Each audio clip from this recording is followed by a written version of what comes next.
Revelation 12:11. And they have conquered him by the blood of the Lamb and by the word of their testimony. For they loved not their lives, even unto death. The things that have been inflicted onto me, the things that I've inflicted onto myself, the Lord healed me completely. All things, all beings submit to him. I could speak the name of Jesus and that evil would leave. All I could feel was a peace and him say, "Not yet, daughter." I called his name, and within a second, my breathing was restored and I could breathe normally again. I could not believe it. And I saw Jesus interceding for me. And he said to me, "I've been protecting you from things you never even knew about." Martyria. Welcome to episode 24, Kimberly's Martyria, Half-Truths and the Mansion. When the God we create in our head and the God of the Bible don't see eye to eye, which one should we trust? So join us now as we have natural talk about Kimberly's supernatural walk. I'm Kimberly. I'm 47 years old now. I have a husband and 3 kids. I have a daughter who's 20, and then I have 2 sons that are 10 and 8. And so my biggest, the biggest part of my life right now is my family. I also run my own small business that I've been doing this now for 26 years. It was 2000 when I started. So I do skincare, facials and waxings and things like that. There are some things I used to do in my workspace that I no longer do. But yeah, so I've recently met Jesus. It's been a little over a year now. I want to say November 2024 is when things really started falling into place. Oh, wow. With all of that. And he completely changed everything. Yeah, he's got a way about him doing that sort of thing, doesn't he? Yep.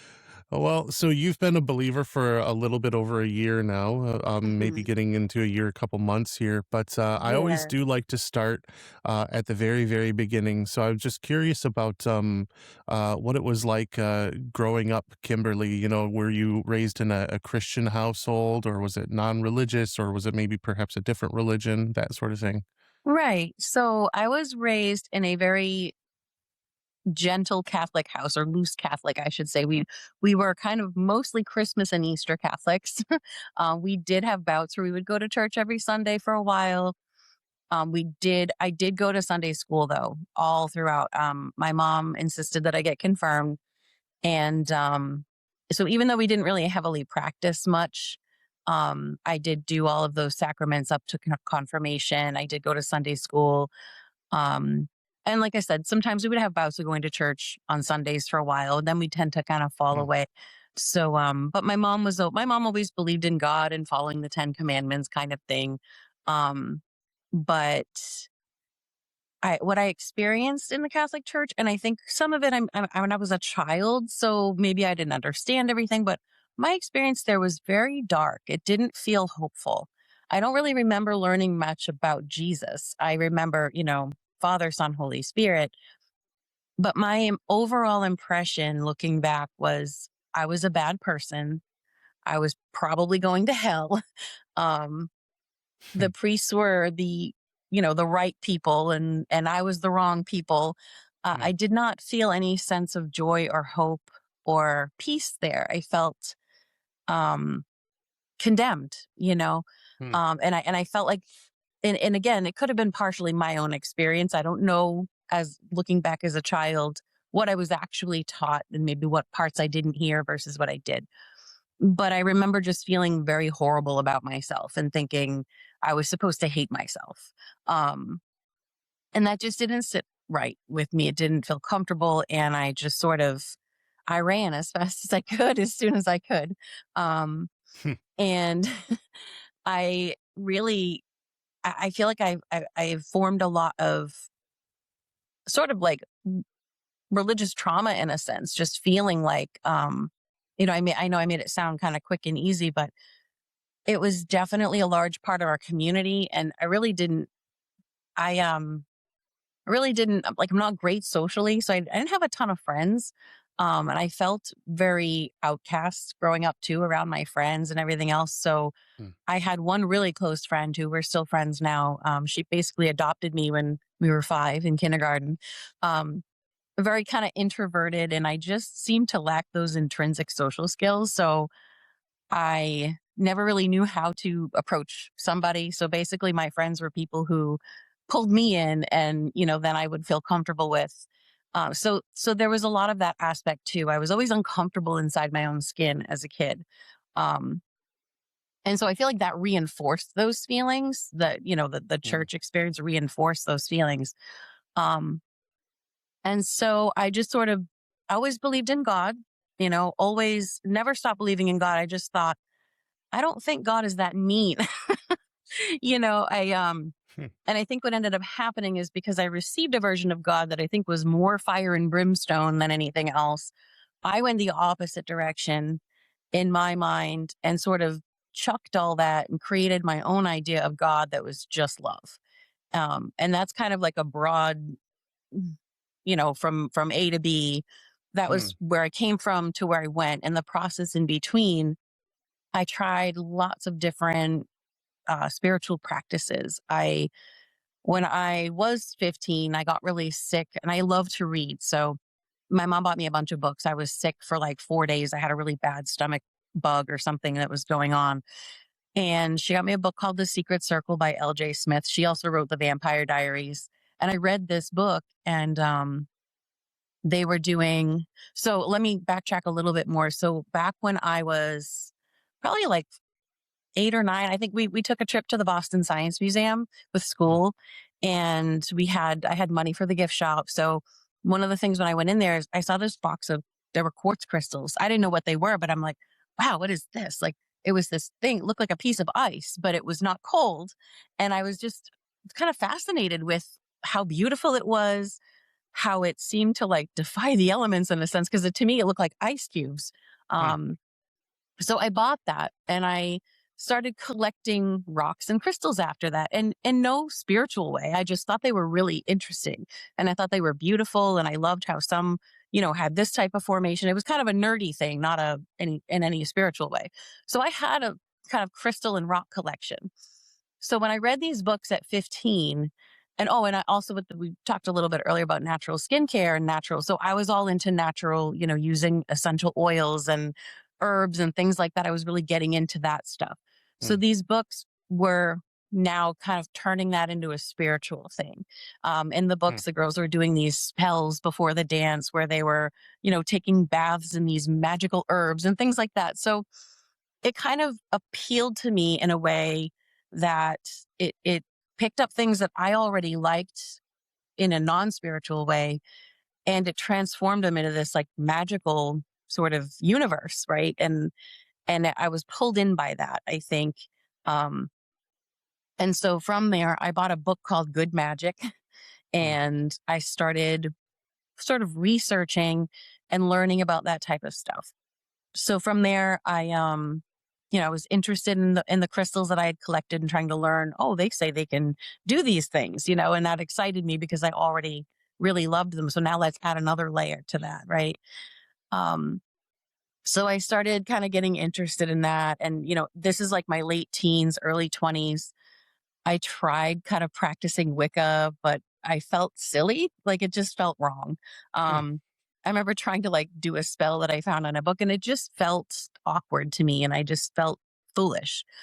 So I kind of didn't really pick up with that much. Um, I kind of got interested in Buddhism and, some of the principles of the Zen calm and everything. And so I kind of dabbled in some of that. Um, and then tried some Celtic sort of pagan stuff. And I just, no matter what I did, I could never really take my eyes off God. Like it never felt right to me. I always just had this Mm. vision of God. And to me, God was a father. And so no matter what I tried, it never sat. I never felt a spirit. I've never felt like I found a spiritual home in any of those things. Um, when I met my now husband, he was practicing Norse mythology. He was, it's Asatru, Mm. and he's from Scandinavia. His family's from Denmark. And so he kind of went to his roots. He has his own testimony, which is beautiful too. But so that was where he was at. So I'm going to backtrack again back to my childhood, where when I was 8 years old, I think I got a Ouija board for Christmas. And I'm not sure if I saw it on TV, the Parker Brothers one that, Oh, yeah. I'm not sure if I saw it on TV. I don't remember why I wanted it. I do remember my best friend that I talked about. Her house is very old. She lived in a carriage house, and there was the stairs from the Ames mansion, which was like a big family that founded the town we grew up in. There was a staircase from their old mansion in her house, and there were stories about ghosts that would walk the stairs. And so we started getting fascinated by this stuff. And this was, again, like I was like 6 or 7 or 8 years old, like really excited about ghosts. And we would do sleepovers at our house and try to stay up all night with flashlights to see if we could see this ghost.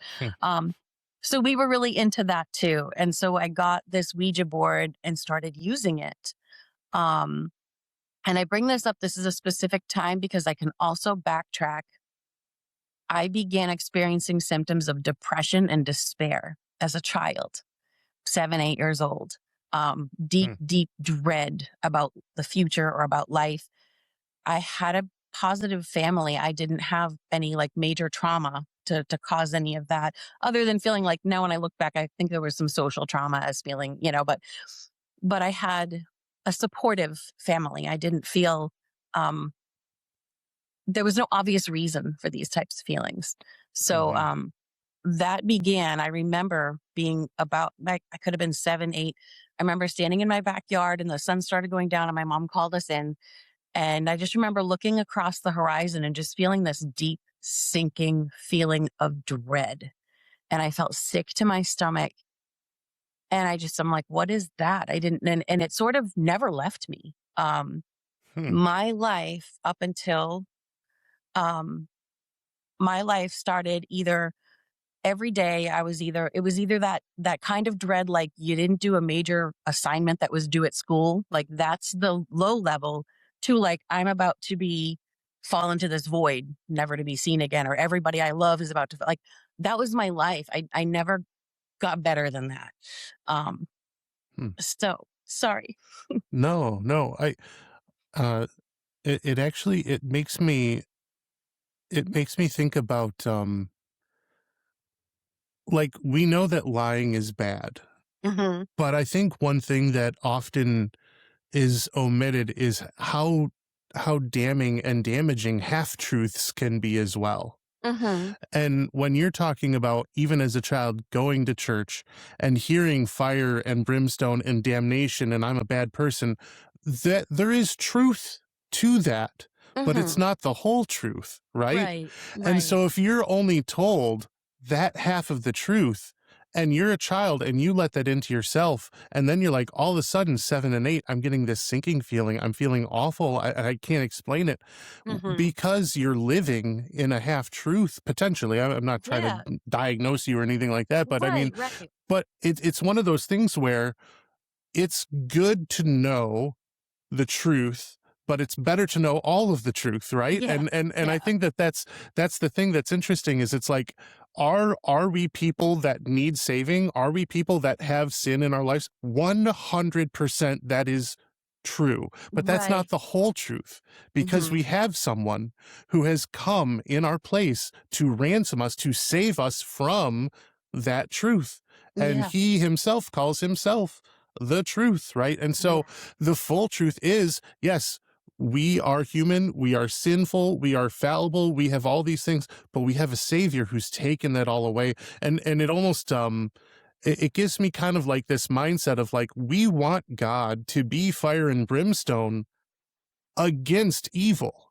But not against us, right? We don't think we're evil, right? We don't think, And that's the thing, right? Is if we are on the other side of that fire and brimstone, he doesn't say you are stuck there. you can Right. you can you can come under my wing. You can come under the shadow of my healing, of my blessing, of my love, and of my passion. And it's like you want your husband to fiercely fight for you and your family, just like I would want to fight fiercely for my wife and my children as well, right? So Yeah. we have a God that we serve that does the same. And until we recognize that, as we're facing the wrath and the fire and the blame and the shame and all that, we're on the wrong side, right? Right. Like hopefully that would be a prompting, but unfortunately, oftentimes we do get those fire and brimstone preachers where that's where it ends. And it's like, I do not need anybody to tell me how awful I am. I think about that Right. probably more than I should. And, Yep. but if that's where it ends, I fall under the same sort of depressive mindsets myself. Even to this day, that's something that I wrestle with frequently, where it's like, well, wait a second, what is the truth? Yeah. And so as a child, I can imagine that after having interviewed so many people, that's one of the things that is so tricky is having children yourself. I have children myself. It's like, how can I get to the heart of my child and see what's going on with them, but also give them comfort and know to let them know, like, listen, first of all, the way you're feeling is fine, but just understand that this isn't the end all be all. And with Right. children, it's such a black and white thinking process of like, well, I'm bad and therefore everything is bad. And it's like, well, hold on a second. Like, how do we get you to the truth? Not just how you're feeling, but what, you know what I mean? And so I think that that's really valuable to hear about, especially coming from churches myself that have been very much that, like, fire and brimstone, you're trash, good luck, you're no better than Yeah. filthy rags, have a good Yeah. day, And please kind give of us leaving money. it there. Yeah. And And kind of making you feel like you're on your own to figure it out, I think, is the biggest thing. Not that Jesus will help you and move you and move in you, but that you're just, to good luck. Exactly. Good luck, yeah, good luck yeah. getting better. If Yeah. God is dead, if Jesus doesn't exist, and if the Holy Spirit doesn't move within us, then that is the message. That Yeah. is the message, and that is where it ends, right? But you're Mhm. right. We serve a living God, a faithful God, a powerful Holy Spirit that is moving and is always. I mean, I love the fact that the word spirit is ruach, like means wind, is just always blowing around. It's like the Holy Spirit is just. Can you tell me where the wind is right now? If you Right. can't, then it might as well be everywhere, right? And that's Yeah. like, to me, that's that feeling of like, if you don't know where the Holy Spirit is, if you can't pinpoint it, then he might as well be everywhere. And I love that. And it's interesting to me too, like, even the crystals, right? It's an innocent thing. Like, here you are at the Boston Yeah. Museum, and it's like, these are beautiful. It's ice, but it's not melting. I love that. Such a beautiful, like, children are amazing. I love working Yeah. with children and talking with children because of those types of thoughts, And then it's like, here you enjoy these crystals, but then all of a sudden, you have you start out with this message of like hopelessness, then you get hit with these kind of depressive thoughts and feelings, and then it just continues to snowball and snowball and snowball. And it's like, if only that priest, or if only that Sunday school teacher had said, there is hope, there is joy, there is the sun shines in the morning, right? Like, you may have a Yeah. dark night, but you have a bright dawn, or I don't know, it's one of those things where it's like, oh, God is so good. And I would love to hear more stories from churches that share the goodness of God. I mean, it's important to share both sides, right? Because we Yeah. don't You want to need the be. full truth. Yeah, Yeah. absolutely. But yeah, so you end up getting crystals, you end up getting some books, even over a period where you're sick for a couple of days. But yeah, so it's just, I think it's just so, I don't know how to describe it necessarily, but it almost seems like all the pieces fit together in such a, not a convenient way, but like in a way where it's like darkness has is not dumb. It is dumb in some ways, but Right. is not dumb in other ways, where it's like, oh, like you're unique, you're a loner, so let me prey on your loneliness. Let me prey on your unique thoughts. Let Yeah. me prey on your unique affinities. Let me prey on all these things that make up who God intended you to be, but they Hmm. pull you in But we're such a gonna twist way. them. Yeah, it's like, why don't Yeah. you take a bath with herbs? Or I mean, I guess you read about it in the book, how they're Yeah. taking a bath with all these herbs, but that preys on the fact that you are already appreciating more of a naturalistic approach to the way of living, Hmm. where it's like, there is nothing wrong, anti-biblical, or anything that God is saying don't do about living in a natural way, using things that Right. he has created, good fruit of the earth for us, to use. But it's who gets the glory. You know what I mean? Right. Who And am I putting power praising? in those things rather than recognizing where the power really comes from. I think Absolutely. that's right where, we turn them into idols, and that's what ends up, causing us. And then you just keep going further and further, because I think that's what it is like that hole inside of you is recognized and optimized by, pulling you away from the Lord, rather than he's the one that hole is shaped just like him. And we don't recognize that um until we do. But so I so my so I want to kind of tie them together, because it's an integral thing in my mental health issues. So I struggled with all through childhood, all through my teenage years, all through my adult life, deep depression off and on. And when I say off and on, I mean like I was mildly depressed to extremely depressed. I would never felt free from some sort of mental torment, in a sense. I was either feelings of dread or feelings of hopelessness. Um, I was also diagnosed with ADHD, which I think played a part in that too. I have a Hmm. um, very much, but that's kind of another story altogether. So I kind of took my depression got so wide at times. I mean, I dropped out of college. I was really Hmm. struggling as a young adult. When I had my first child, I had severe postpartum depression. Hmm. Um, later in life, those problems just grew. And I was working with therapists. I was taking medications. I was, and so again, tying this in with the spiritual stuff. So things that I had learned to do. So as I kind of grew spiritually in that other direction, so I began to see things more of so I tried different religions and different, I guess, spiritual practices. Nothing sat well with me. So I sort of settled on this. I'm like, well, I believe in God. And I kind of settled on this, like almost a universalist kind of home, I guess would be the Hmm. best way to put it, is God is love. Everyone's going to heaven, God loves me. And as long as I'm not hurting anybody down here, as long as I'm not hurting anyone, that was kind of my, don't harm another person. Hmm. Um, and I felt like no matter what we did here, kind of in a sense, I had this like sort of, this is a field of relativity. And we're here to learn. And again, this is like a partial truth, right? We're here to learn how to love, and we're here to choose love. And we can't choose love unless we know the opposite of love, which is true. Hmm. But, you know, it completely ignored God's justice, right? In my Hmm. sense, this is so almost like a game we're playing, not a game, but it had very real consequences. But where the things we're experiencing are not real. They're real here, but heaven and afterlife is what's real. And this is sort of a way, God wants us to choose him. He doesn't want us to be forced. So we get to choose down here. So I don't know if that makes sense but it's made sense to me at the time that, this was just sort of some sort of field of relativity. Hmm. And, you know, what we did here and what we experienced here was for us to learn that love is the answer, and that God's love is the answer. Um, so I kind of bought into that, and I started learning about energy and vibrations. And so I started really loving, again, working with crystals.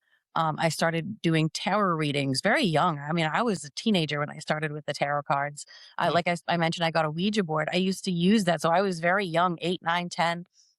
I actually communicated with a spirit when I was that young. I don't know what it was. At the time, I believed it. It was some boy.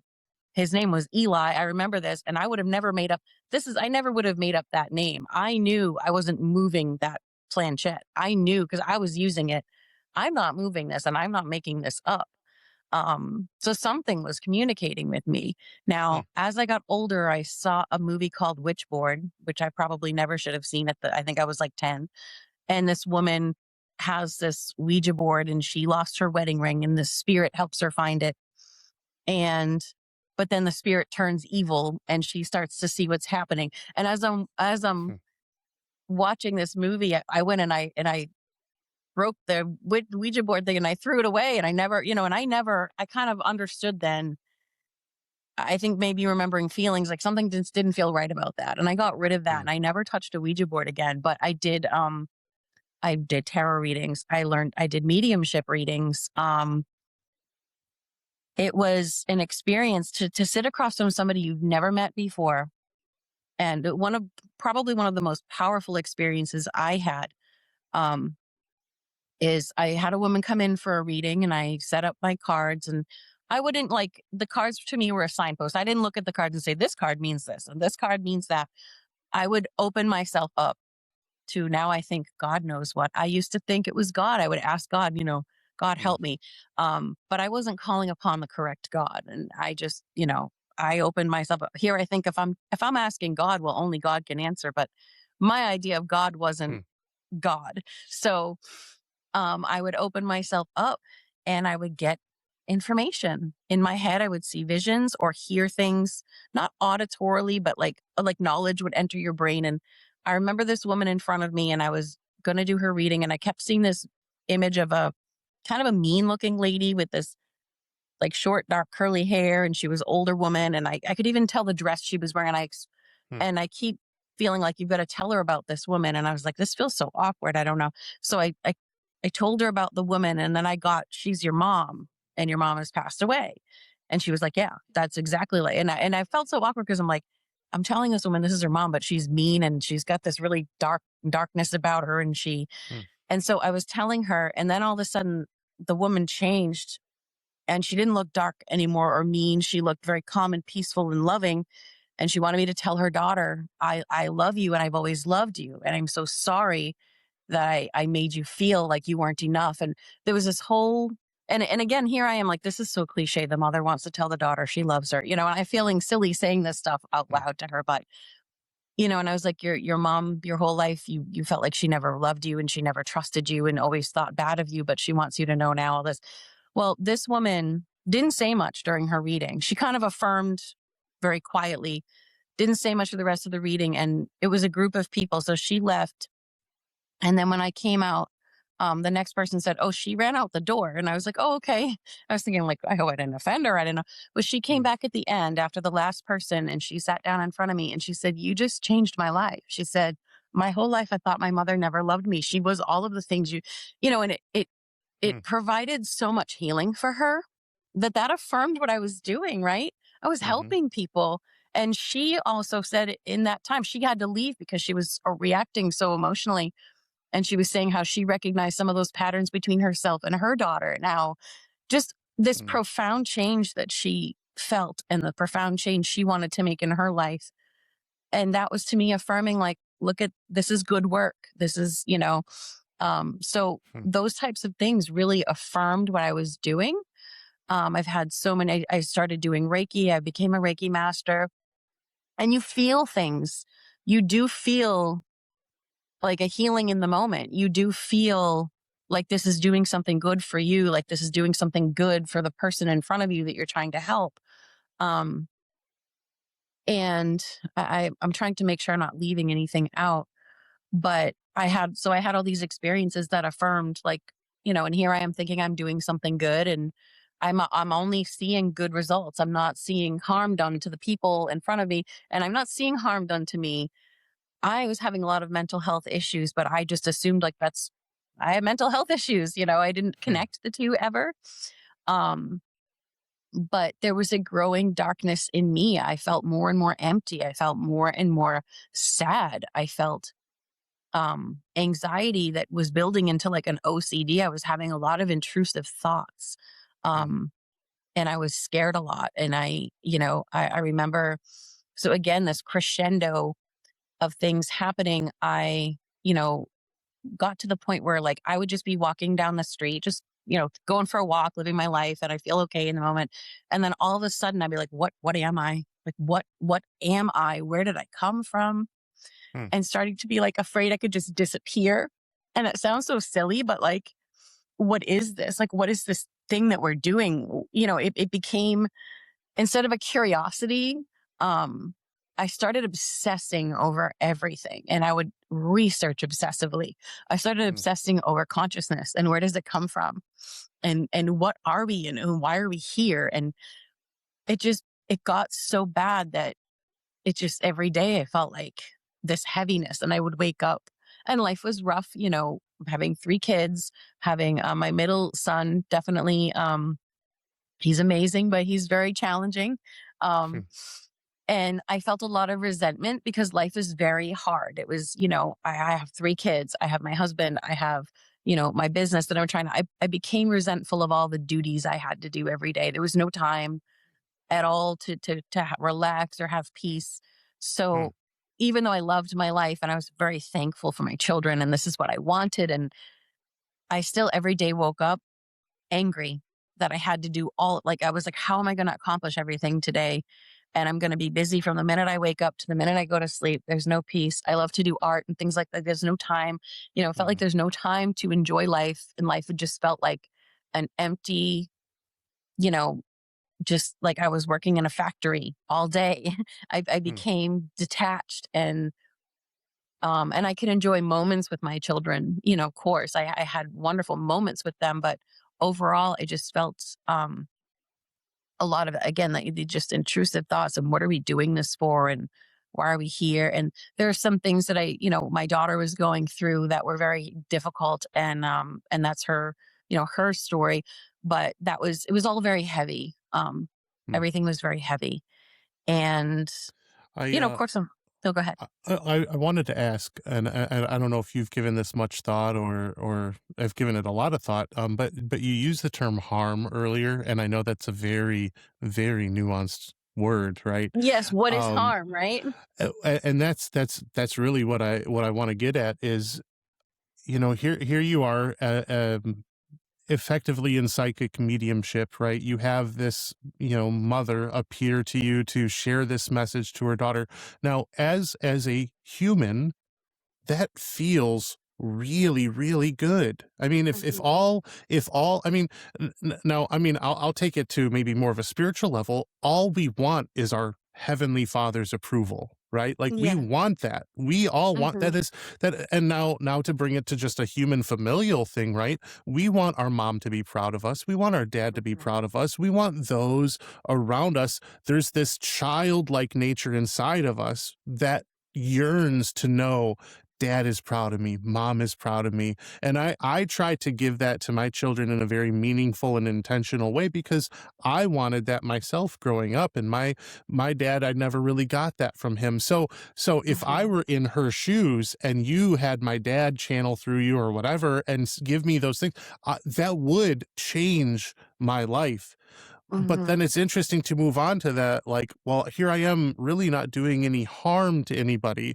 And now I wonder, after having been a Christian now for a year, do you still view it the same way, or has your view changed for like what harm can look like or can be, or do you see that whole story differently now? Very much so. Yeah. Because, I'm sure when Eve took a bite of the fruit, she thought, well, it's not harming anyone else. Right. And look at the consequences. So I don't know how that may have harmed her. But I'm sure, I mean, misleading somebody, right? I mean, I didn't obviously intentionally mislead anybody. I was also Sure. misled into believing. I now, I am not sure, through some of the research I've done, for some of it, we're not really communicating with those people at all. We're communicating with, other spirits who happen to know things about our lives because they've witnessed, right? That it's more of like I used to roll my eyes so much when I would hear, Reiki is demonic or this is demonic, or because I'm like, we're not doing that, as a person, I'm not demonic. I'm trying to do good. But the thing is, there's Christ and there's Antichrist. There's no in between. There's no neutral spirits. It's either Christ or Antichrist. And so part of me, and there are times where like are you connecting with the person illegally, or is it not the person? And I'm not entirely 100% sure yet. I kind of lean to it's not the person for other reasons, which I'll explain as a little bit later. But I'm, I don't know all of the laws. I am very much, I jumped right in. I've read the Bible through one time and now I'm really studying it a lot harder. I wanted to know, like, so I'm not someone who just will kind of, oh yeah, I'm Christian now and I'm just gonna, take what I learn at church, and which we do have a very good Bible-based church I love. But so I definitely learn a lot from church, but I also will go and read my Bible and and then consult study Bibles and scholars who, converge together to come up with, this is what this means. So so I do a lot of research with that. So now, yes, I definitely, what is harm? We don't know. I can say, I'm not going to directly harm somebody. I'm not going to punch somebody in the face, but me doing something well-intentioned, I don't know what kind of harm that could cause that person. So harm is very nuanced, and it's very, it's a word that's very hard to define. So I definitely don't look back now and think, I think on the surface, it might have seemed like I was helping people, but I never could have seen below the surface at that point, where now I definitely do. Hmm. So It reminds me of a conversation I had in the past with somebody, and I may have even shared it on another interview or with someone who I'd interviewed before. But the conversation was talking about sin, and they were saying, how is it if I just do one little sin, right? All of a sudden, I earn hell eternally, and mhm. and I was like, I'd never given it that kind of thought before, but then I said that presupposes that one sin is just one little thing, and Mhm. you give it a temporary meaning when God may have an eternal intention behind it in the way that he has Right. ordered and created laws for everything around us, right? So it's one of those things where it's like, yes, can a little sin get you separated from God eternally? Absolutely, because we assume that it's a little sin, but God doesn't see it that way. Yeah. He and Yeah. and I think that that's so interesting because, like, ultimately in the Old Testament, the word sin is an archery term. You may be familiar with this already, where Yeah. it just means to miss the mark. So Mhm. literally, if the mark is right here and I am 1 millimeter off in any direction, I have still missed the mark. Right. And if that's your little sin, well, your little sin, that 1 millimeter off, is still not perfection, and that's what Mhm. God is demanding in order to be in eternal relationship with him, right? That's why Jesus had to come and, all the things, Yeah. all the good things. But it's interesting to think about, like, there are so many people who I've interviewed and people who I haven't interviewed who just want to help people, Mhm. really good people. There's just a nature about them where it's like, I mean, I know lots of people who are, I never even used to charge for tarot. I just wanted to help somebody out because it helped me out. It's like, those are very noble and kind things, but we don't recognize the actual implications behind them, right? I mean, Right. man, wouldn't you like to talk to a relative who you miss? Wouldn't you like Yeah.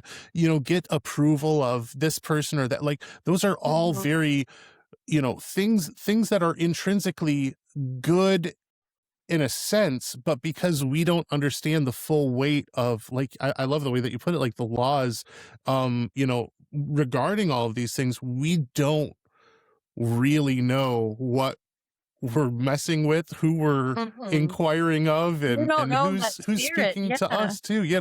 And also it's And interesting the permission you're giving them. yes, You're that's inviting them exactly what I was saying. into you're Yeah. inviting them into, like, giving it full permission. "Sure, come Yeah. on in." Yeah. And we don't do Yes. that to strangers. We don't let strangers just walk in our house.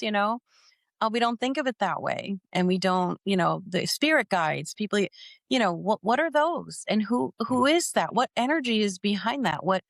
And again, learning, like, there's Christ and there's Antichrist. These are not good beings. mm, These are not beings that have our best interests. And so, on top of the harm that you don't know what that little thing did, is that you're misleading somebody. Even if you're doing it unintentionally, you're misleading somebody now. And you're leading them away from God. So that's mm, the hard part. Um, so I kind of, that was like the crescendo of things was, I was doing Reiki. I would use crystals in my Reiki, but like I, really with the crystals, I just loved how beautiful they are. And I'm like, oh, if I can use these here, this is great. Hmm. And, the natural skincare and everything. And I was infusing my products with Reiki energy. Um, and, so again, I was struggling very heavily with my mental health. I left it apart. So about 13 years ago now, it was 2013, my dad died suddenly. Now I was really close to my dad. Um, and so about 5 years before he died, he went back to church and he started going back he went back to the Catholic Church. He grew up in that church too. Hmm. Um, and he loved it. I mean, he dove in. He was reading the Bible. He really got, the priests there were like, he would come up and ask us the hardest questions. We loved the questions he would ask us because we'd have to go to our study materials. He was so involved. He was volunteering there. They actually, after he did pass away, they put a plaque of his name on one of the pews. They dedicated a pew to him. That's how Hmm. involved he was, and that's how much. And he did try at that time. I remember he gave me the book Case for Christ, and he tried to kind of, talk to me and stuff. And I was just like, yeah, Dad, you've got your beliefs, I've got mine. I think that's great, but nothing could convince me intellectually to come back to this, what I thought was a smaller box. I thought, I don't need someone to tell me how to think and be and do right, and I don't need a church to tell me what's right and wrong. I had this big, to me, it was like I was rebelling against society. I didn't think I was rebelling against God, right? I never looked at it that way, but that's, so he tried to kind of bring me around and I just, no, Dad, I'm sorry. I love you, but I'm really just I'm not going back there. Um, so when my dad passed away, I had this experience and I brought this to our minister wondering, because I'm like, I do think this was God. I don't think this was a bad experience or some evil thing coming in. I actually think this experience was God trying to reassure me. And what's interesting is from this moment on, my spirituality changed, not to the, to the degree when I met Jesus. But so Hmm. the night before my dad's funeral, he was in a motorcycle accident and it was just like the world was ripped out from under me. Hmm. He was 57 years old. And like I said, we were very close. And so I got this call from my sister. I was away in New Hampshire with my husband and we weren't married yet. We were dating and, we came home and it was just the worst thing because again, in my philosophy, oh, well, if you think good things, like the secret manifesting, like, oh, if you're, all good things will come your way. I never had something so horrible in my life ever happen. Hmm. So to have that happen, was a really big wake up call. Like, no, everything's not always going to be okay. Hmm. Um, and so I remember that night just asking God and asking, why? Why did this happen? This is the night before his funeral. I'm just like, why would this happen? He was an amazing person. People loved him. He was really kind and loving and always did good things. So I went to sleep and I had this dream that he had just given me his truck, which is funny. Like a week before we traded, he took my old car and he gave me his newer truck to Hmm. help him out, he said, which was really silly because Hmm. I knew he was helping me out. Um, so in the dream, I got in my truck and he got in with me and he had me drive. And one of the things he liked to do is go for a walk around town. And so we went to the library in our town and they had rearranged all the things in the back. They'd made these pretty gardens and I'd actually never been there. I went there growing up as a kid, but I'd never been to see the new. So we drove down the driveway into the back in the stream, and then we started going up this spiral road. And we came to this neighborhood that had mansions, huge, huge. And my husband had taken me to, he was again my boyfriend at the time, taken me to Newport to see the Newport mansions. These made those look like little track homes. Like, Hmm. so we went in this neighborhood and we drove down and down the road, every mansion got grander and more amazing. And we pulled up and we didn't speak at all. We communicated somehow else, but we did not speak in this dream. He was just Hmm. with me in the truck. We went and we pulled up to the last mansion on this row. And I mean, a mansion is not even the word for it. Like I said, they make like those Newport mansions look like little tiny shacks. And so we got out and went inside. And I remember walking up to the wall and putting my hand on the wall and looking up, and it just, like, I don't even know if I saw the ceiling. I just remember just the awe and the majesty of this place. And I knew this was his new home. Mm. And so I remember kind of walking around, and again he walked outside with me, and I knew it was time for me to go. And I didn't want to leave, but got back in my truck and I left. And I remember when I woke up, I was just like, what is that? What was that about? What a weird dream about. To me, it seemed materialistic, like mansions, and it was really strange. So I told my mom and my two sisters about it in the limo while we were outside the church. I told them the whole thing. We went in the church and we're listening, and the priest is doing the mass, and he tells this story. And the story was my dream, word for word. It was the story about this guy who died and who had a loving slave in life that he loved, that he thought was amazing. And he and Peter was walking him around heaven and going to take him to his home, but he asked first to see his slave's home because that was such a good guy. I hope he has a nice place. And then they walk into this neighborhood, and there are the mansions, and they get bigger and bigger. And the slave, the guy who was good and kind and loving to others, lived in the most fancy, most beautiful place at the end of the row. And so it was my dream, just completely exact. And my mama, we all looked at each other like, whoa, what?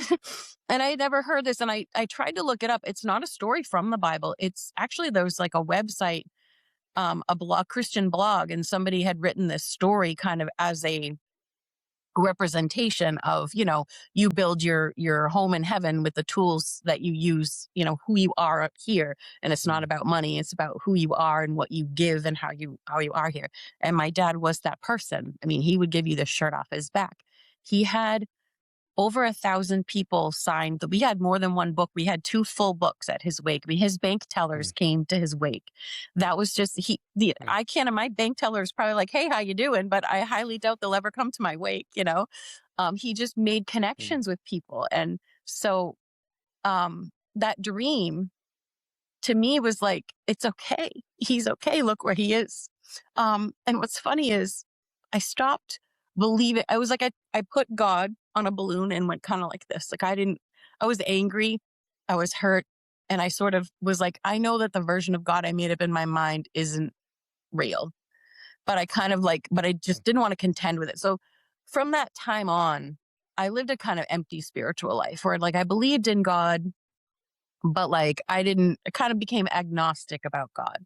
I believe in God, but I don't really know what's what. I think where we go to, I kind of think these things are still true that I thought before, kind of like that universalism, but I just sort of put it all on the back burner, and I continue to do my Reiki treatments and everything else. But I was mixed up inside about what I really felt or what I really understood. So I think that was when I started to let go of my old sort of spirituality and knowing I didn't quite have the right idea about God. After that, so getting to the good parts, I, explained the darkness inside of me that, I mean, I lived every day in pain. I was miserable. My life was overwhelming.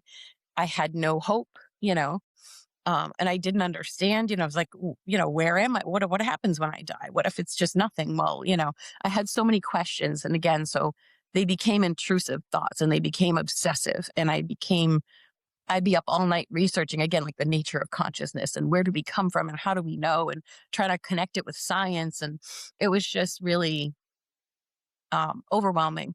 Now, at this same time, my kids like to watch YouTube, and they started talking about Jesus. And they would come and grab me, Mom, look at this guy, Jesus loves us. And they'd be these like YouTube shorts that would just pop up. And we didn't like them to watch YouTube shorts. Usually we would say no. We had like channels they were allowed to view. But it was just interesting, like that Jesus came through, and it was almost like my kids started loving Jesus. But at the exact same time, my very pagan husband came home from work one day and said, he sat down and he said, I need to talk to you for a minute. And I was like, okay. And it seemed very serious. And then here I'm like, what, and he said, I was at work today, just minding my own business. And I heard this voice say to me, you need to look into Christianity. You need to go back and you need to look into it. And he goes, and I don't know where it came from. And I certainly didn't think it because, he was a like, burn the churches. Like he was a very hardcore, Viking, anti-Christian everything. Um, and so I would have, that's the last thing I expected to hear. And I was kind of shocked and I didn't know what to think or what to do. Because I felt what had been represented as Christianity to me was, women are below men. We're inferior. We're not smart. And a lot of the kind of miscommunications that you see or people misrepresenting Christianity. I'm like, most of the Christians I know are not kind people. They're not, what they say they are. And so I got really scared. I was like, well, what does this mean? Like, what is this going to mean for our life? My husband's going to read the Bible and he's going to, and my husband is very, like when he does something, he does it all the way too. And I'm like, is he going to boss me around now? Is he going to do that? I had all these thoughts. I had all these thoughts and I was very scared. And we would discuss it and I was angry. I don't know if you saw the movie Case for Christ. Did you see that movie? They made a movie out of the book. Yep, I did. I was the husband, like the husband's, the level of anger and fear inside of me and the arguing. And I set out to disprove him as best the Bible's not real. Like who says this book is, here I am though, reading a book by some, who knows, fairy lady that's downloaded this information and I'll listen to that. But I didn't know what the Bible was at the time. I didn't know now I know all of the history behind the Bible and everything else. But at that time, I just thought, who knows where that book came from? Like, I didn't know. I didn't know it was separate books. I didn't know, it was from different time periods and different places. And, to me, and he would tell me it's the most scrutinized book on the planet. Like if it was possible to disprove it, that would have been done a million times over. Like it cannot be disproven. If actually there's a lot of historical information to back it up. But I just didn't want to hear it. I did not want to hear it. I didn't want to stop being who I was.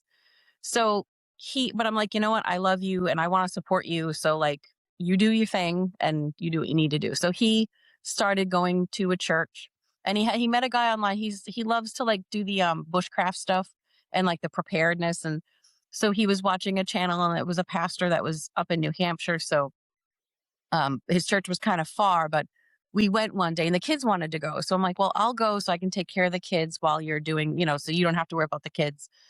And so I went and it was a nice church but it was several, it was like an hour and a half away or whatever. And he ended up going into a different church and then like the pandemic hit. So this was like 2019. I think it was actually maybe it been 2020 or 2021. I don't know. It might have been after the pandemic where I remember going to the church. But he didn't go to his church in person. He would watch it online because of the pandemic. And then he did go and he got baptized and he was changing. And, honestly, he was changing. He said, I've never felt more peaceful in my life. He has had a lot of anger growing up and stuff like that. And, and he's like, I've never felt more peaceful in my life. So he's following this. And I remember, and I can't believe I said this to him, but I was just like, I liked you better when you were heathen. I can't believe I said that to him. And now it's like, now I definitely like him better Christian. But it was just funny. I remember, that fear I had of it and what it would change. And so he went for a while and then things happened at his church and he was kind of like, he was like, I don't know. And he will say now, like he didn't like the friction at home and he was afraid of losing me, which I didn't think I was that. Like I knew I was getting like passionate and frustrated when we would talk, but I was also trying to support him at the same time, which is kind of weird. But it was like I was trying to work through my stuff and let go. But so he just he left that church and then he was like, all right, fine. Like I'm, I think I'm going to put this behind me and go back to my old ways, which he never did. He was, again, we were both in like a spiritual limbo at this time. And then another time, all of a sudden I started hearing the Christian music playing again. This was probably like a year later. And I was like, okay, he's playing Christian music again. And he brought up, he's like, I really think I want to seek out a church again. I want to go back for this. So he looked up a church in our area. He interviewed different pastors because he wanted to he had, he's like, I want to find a good Bible believing church that, is by the book. And so he found this non-denominational church and really liked the pastor. And I'm like, again, I'll go with you because the kids were excited again. The kids wanted to go. So I went with him. And I remember when we walked in the door, I looked at him, I said, I didn't burst into flames. Yeah. Um, and so we went in and the kids went to a kids thing. So I didn't have to manage the kids. So I'm like, oh, I guess I'll go in here with him. So we went into the auditorium room and we're standing and we kind of stood toward the back. And they started with the worship music. And all of a sudden, something just broke inside of me. And I started just bawling. Like I was sobbing. I was so embarrassed. And then he looks at me I'm like, don't look at me right now. Because I couldn't control it. I couldn't stop. And they did 3 or 4 songs. I was just sobbing uncontrollably and I felt so peaceful. It just felt like healing happening, And we listened to the sermon and I cried through the sermon too. It was just so funny. And we left and I was like, after that, he's like, so are you coming back with me next Sunday? And I'm like, yeah, I'll go back with you next Sunday. So we went for a while, probably a couple months. But again, that little bug in my head knowing, I'm going to have to I'm going to have to change everything about who I am. I don't feel comfortable. And I remember doing like this meditation where I tried to like reach out and be like, is Jesus real? Like, I didn't know was still what I believed. I felt God's presence, but I just still never didn't know much about Jesus. And I remember thinking like, yeah, like, I think maybe I'm like, I don't know. And I was afraid to pick up the book, and I started reading it. It did make a lot of sense to me. I was like, okay, Adam and Eve are in a garden. They're entirely innocent. So they don't really understand right from wrong. So God tells them not to do something and they do it and they don't understand what they're doing, but he punishes them anyway. And I'm like, if I was a parent and I left a toddler in a room with a candle burning and then the house burnt down, who's to blame? I'm to blame, right? I remember saying this to my pastor, when he came, I wanted to talk to him, I had questions. And he didn't really, what's funny is he kind of was like, I understand why you think that, He didn't really answer the question, but I realized like, who did pay the price? Who ended up paying the price, right? He came down and he paid that price for us. So it was really interesting when I finally made that circle and understood that. But, I didn't understand. I'm like, why would all of this happen? Like if they were, they disobeyed him, but like they didn't really understand. So I had a lot of questions. I put the book down again and I started, trying to disprove it again, like trying to be like, that's not, I didn't want to change. I didn't want to give up who I thought I was. Because I knew, like, I'm going to have to stop doing these magic things, like this magical stuff. And I didn't want to at the time. Now, so we stopped going. And it was about 1.5 years again between things started happening at home. That was when my mental health really started declining. And I was really just struggling. I was on 300 milligrams of Wellbutrin a day and 45 milligrams of Adderall. And I still wasn't, it helped a little bit. I was going to therapy. Of course, I was doing my spiritual stuff. But something had clicked inside of me. And so, like I had mentioned, my daughter was going through something that I felt like I was in over my head. And I'm like, I can't do this alone. I don't know. And so again, like I still had my belief in God, but it was very, what's that word? Kind of like ambiguous, But I heard that song Oceans, and I clung to that song because I felt like I can't be there for my daughter. I can't help her without God. I was in over my head. I was drowning. And so I was just clinging to that song, and something just started happening to me, right? I also really started missing the people from our church because I was like, I've never met such kind, genuine people, you know. The people at our church were they were people that would represent Christ. Like, they weren't the people you see on TV with picket signs yelling and being rude and obnoxious. And, you know, it was truth, but it was loving truth, you know. It was like leading to the truth with love. So I kind of started missing. So I remember I said to my husband one night, I'm like, I really miss people from church. And this was November of like 2024. And I said, I'm really kind of like, I kind of wish we could go back, you know, and I didn't know where he was. Well, he didn't say anything to me, and he's on his phone. And I'm like, I don't even know if he's listening to me or whatever. And he looks at me and he says, you know, the pastor will be here tomorrow. He'll be here and you can ask him whatever you want to ask him and stuff like that. So he was like really waiting for this. So he did come that night and I asked him a lot of questions, you know, and he's like, whatever you decide, he's like, you're welcome to come to, you know, just come and you go from there. He's like, you don't have to give anything up at this point. You just come, you know?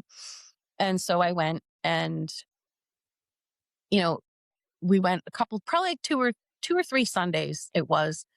And I found myself on my knees at home. It was just a regular Tuesday. I don't know if it was Tuesday. I don't remember the exact day, but I just remember hitting the end of my rope. Like I can't live like this anymore. I can't do this anymore. And so I was just like, Jesus, like, are you the truth? Like, I just want the truth, you know? And I was like, if you are real, I will give everything to you. Like, I just want to know.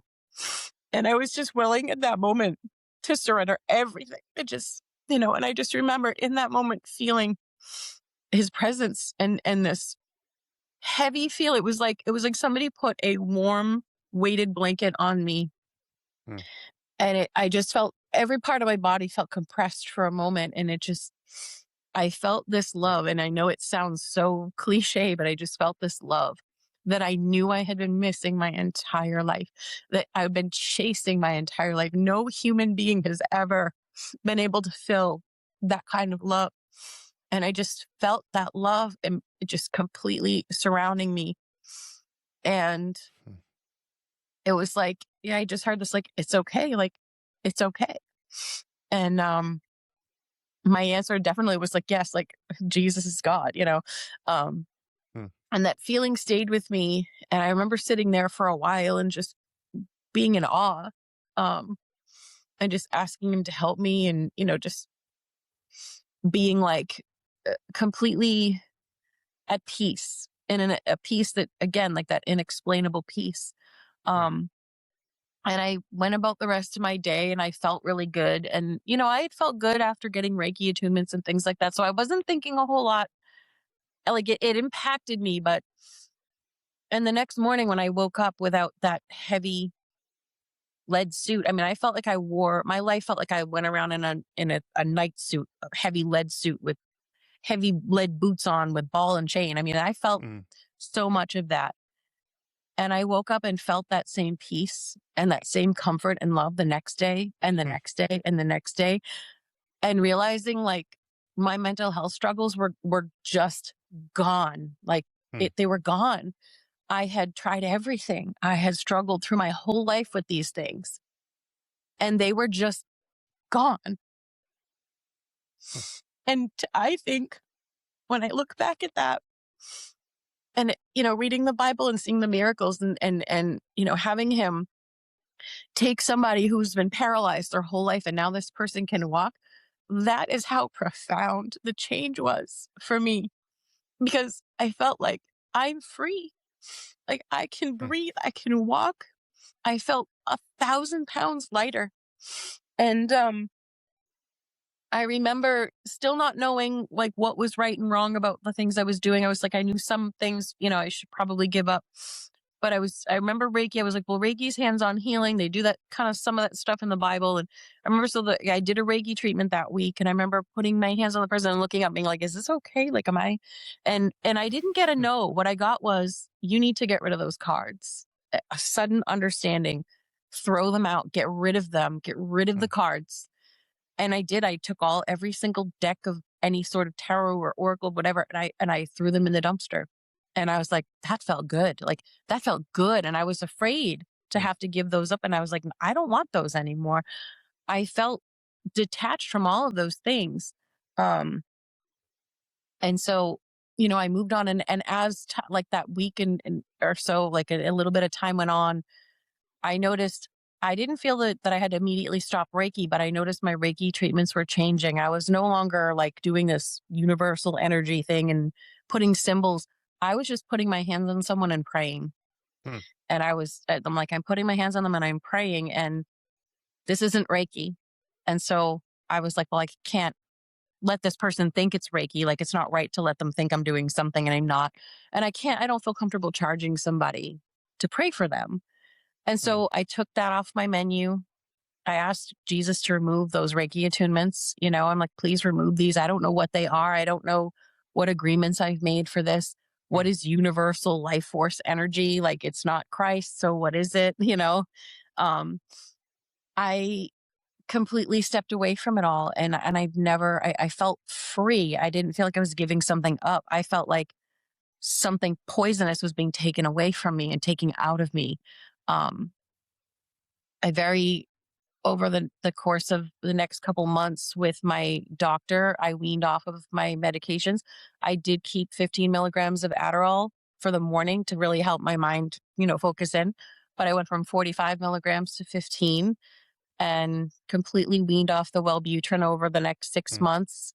And I mean, my mental health with all of that was here. And now, here it is here without the medications. Hmm. I really think, whether it was all the spiritual things that I was doing was causing that, or just, the healing, I don't know, or a mix of both, but whatever it was, when he came to me, he took that with him. And I didn't ask for that. I wasn't saying, heal me. He just he did that.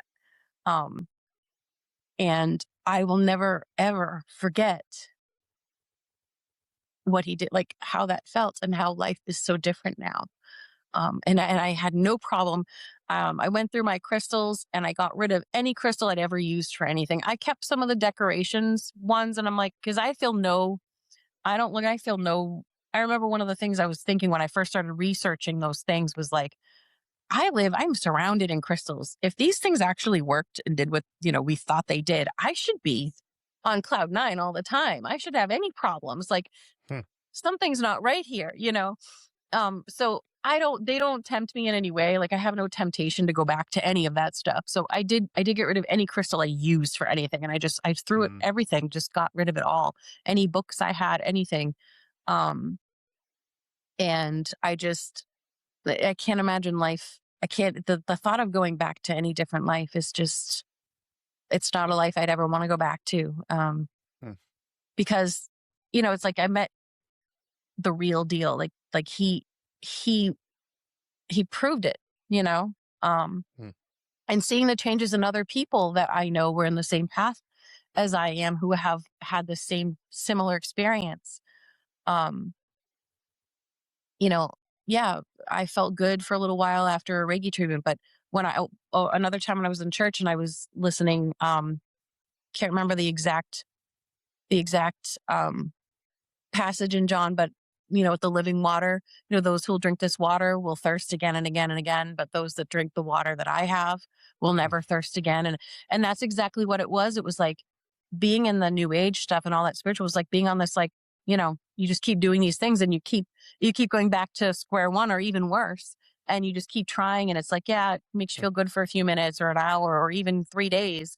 Um, but you keep needing to go back to this. It's counterfeit. It's not the real deal. And his water, I've never thirsted again. And that's one of my absolute favorite quotes, moments. Um, because he is, that's who he is and that's what he is. Hmm. Yeah, that's when he's interacting with the Samaritan woman at the well. Yeah. Yep. Yeah.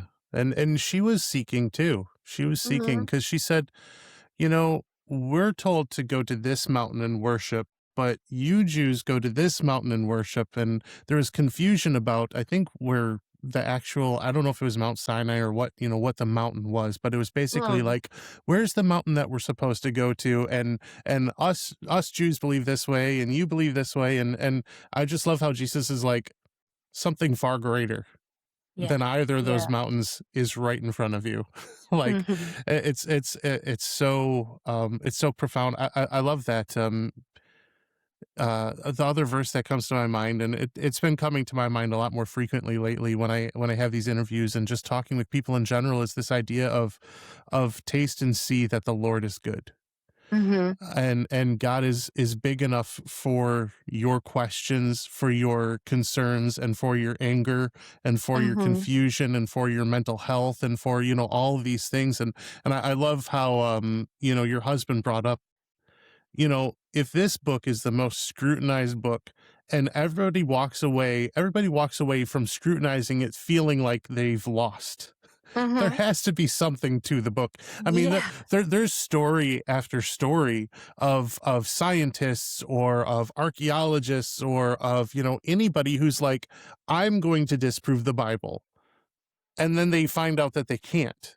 And And then they many of have them no end up other becoming Christians. exactly. They have no other Yeah. option but then to say, if this is real and everything in it is real and right, then I have to make a change. So Mhm. yeah, no, that's amazing. That's amazing that God has not only met you where you're at, but met your whole family where they're at. Yeah. That's so powerful. And I really appreciate you taking the time to share. I want to know if somebody is practicing Reiki, if somebody has a natural, healing store, or, whatever it is, if somebody is living that lifestyle where they're like, like you said, actually, I really love that you say this. If we're surrounded by all of these crystals that have some sort of power to them, why am I not on cloud nine at all the time, all the Yeah, why time, am I right? struggling? Yeah. And yeah, And and why am so, I in the darkest depths? Like, I'm not even just okay. I'm like, I should be perfect, having all yes. these healing things around me and being a Reiki master, supposedly. But there's an excuse, like, there's sort of like, well, there's layers, and you keep, now you're on another layer. There's always a reason why, you fix this, but now there's always these explanations of Mhm. why you're not better. Oh yeah, Um, just like the yeah. drug dealer will let you know why you need more and more and more every Yeah. single time, and That's you'll pay for it. exactly. You'll keep going for it, right? It's Um, exactly like a drug. Yeah. so if somebody has, I don't know, a handful of crystals and they're just not doing what they're supposed to do, and they're like, you know what? Just like your husband when he was at work and he's like, maybe I should try Christianity thing out, right? What would you recommend for the church? How would you recommend the church respond to somebody like that if they go to church and say, hey, I've got all these crystals. Hey, my shop, it's down the street. You see the tarot sign and all that, whatever. But I just feel awful. I feel miserable. How would you recommend the church respond to a person like that? I mean, like I said, I love the way my church responded to me. They were very welcoming. They were not compromising in the truth, but they were very, like, gentle and loving with it. Not like, you're bad and those things you're doing are bad. Like, it was that the most important, I think, for me, I couldn't talk myself into giving stuff up and then picking up the Bible. Jesus did that for me. And so it's like Mm, putting the cart before the horse. Once you encounter Jesus's love, nothing else matters. hmm, And so pointing to Jesus's love, like just go take it to Jesus, just take it to him, open up to him, and be willing to surrender. I think that's the difference, is like, people will say, well, I've reached out to Jesus and nothing really. I think you really have to be in that space where you're ready to, like, you know, open. He's only going to take the ground you give him. He's not going to force you. You hmm, have your free will. He's not going to force himself on you. So the amount that you're open and willing to receive him is what he will take up in you. And so I was ready for everything. I just was like, I'm done. I can't do this. And I was willing to give everything up. So hmm, he had full reign. um, so that's what I would say is, like, point this person to seek Jesus first, and all the other things, they fall into place, because once you do experience his love and who he is, you recognize that you don't need any of those things. Um, he has the miracles. He can take you. You have to be willing. I think that's the biggest thing is, he's not going to force you. He's not going to force anything out of you. Once you're willing, he will do all the work for you. He did this. I didn't do this. He did this. I didn't heal myself. It's like I see people joke with the power strip and then they plug it into itself. It's like that's what we're trying to do when we think, we can do this. One of my favorite things that I came up with one day is like say we live in a dark cave, right? And one day you bump into this thing and you find it's a lantern and you turn it on, it's this light. And that's what I felt like with the spiritual stuff I was doing. Like, wow, I have light now and I can see around my cave. I feel great. Like this is so much better than what I was doing before. And eventually that light starts to flicker and it's like not working right. And you're starting to kind of run out of the oil in the light. And one day though, you stumble out and you find the entrance of the cave and you find the sun. And you thought you found the light, right? You're like, wow, I found this amazing thing. And finding Jesus is literally like you live in a cave your whole life and you stumble out into the sunlight and that's him, And that light you had in there was, a little puny nothing compared to what is real. And so I would encourage anybody who is resistant to it, don't try to pick up a Bible and train yourself right away. Like first, don't try to change yourself. Because you can't do it. You can't just change yourself that easily. It's, we might have some self-discipline and we might, be able to do some things, but seek him first, seek Jesus first and get to know him. And he will blow your mind. I mean, he will change. I'm completely a new person, and I'm floored every day that I wake up without that depression, without that resentment, without, anything but what do you got for me today? Like, what are we doing today? It serves as a hallmark and a reminder of his goodness and faithfulness. I think it reminds me of even like in the Old Testament how they're like say the Shema every day, like hear, O Israel, your God is one, and it's like remember who rescued you from Egypt. Remember who got you over the Red Sea. Remember who got you out of the wilderness. Remember, it's like, well, how do we remember? We repeat it. It comes to us. And for you, it's like one of those literally every waking moment from the very moment you wake up and you're like, I don't feel like darkness surrounds me. I don't feel like this deep feeling of, and that wasn't from anything that I did. Yeah. That's a beautiful testament to who God is, what his nature is, and what his character is. He is faithful, intentional, and isn't interested in giving up on us, He wants us to be, he wants us to come home. He sought us out, he sought my husband out. If I could turn my mind to what I believed about Christianity before, and if someone knew me before and after, they would never think I was the same person, and that's not me, that's nothing I did. That was him entering my heart and taking my heart of stone and giving me a new heart, a new heart of flesh. Yeah, absolutely. Oh man. So, Kimberly, again, thank you so much for your time and for sharing your testimony here on Martyria. If anybody with maybe a similar background or something going on like you had going on wants to reach out to you, what's the best way for them to do so? So right now I have an email address that anybody could, if they want to send me email, ask me questions, or also like some resources that, people that I've turned to during my Bible studies, they can reach out to me. It's Mad Mermaid, like MADMERMAID 77@gmail.com.